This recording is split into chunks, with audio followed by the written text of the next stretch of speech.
vendo aqui a Walter Teste, que me trouxe aqui no segundo dia de governo. Segundo dia de governo, te laçou. A Walter Teste ligou para mim e disse: Eduardo, venha, pelo amor de Deus, que eu estou aqui sozinho, por causa de uma invasão de um APP. Aí eu fui logo no nosso diretor de contas, da parte de fiscalização, o subprefeito de Parelheiros, onde era o prefeito, o subprefeito de Parelheiros está pedindo ajuda lá, porque é uma invasão, um APP, só que quem pode fazer? Eu tinha chegado, não conhecia lá da casa do meio ambiente, que era da saúde. Tá. Aí o juiz falou: a gente não faz nada. Não faz nada. O cara está invadindo o rio lá, é APP, lei do código assim. Não, a Secretaria do Meio Ambiente não se mete com isso, né? Eu olhei para o cara e eu não acreditei, né? O senhor não vai, né? Eu não. Então me dê um fiscal para ir lá. Não vou indicar pessoal nenhum, não. Ah, tá bom. Eu peguei o carro e vim sozinho. O Walter lembra disso, o Walter estava quase apanhando.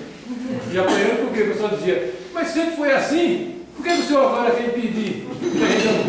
A história toda foi essa, quase apanhando lá. E eu voltei e demiti o sujeito no outro dia. Foi o secretário, foi o diretor de depois mais rápido. Esse conhecimento então que o Walter me propiciou por 3 dias de governo foi uma coisa muito importante para a gente conhecer a importância disso aqui. E o Fábio, né? O Fábio, desde o começo, quando ele deu uma série de orientações e conselhos para a gente nesse período na área do meio ambiente, como entrar na secretaria, ele foi secretário de Estado, responsável pela redação da Constituinte nessa área toda, né?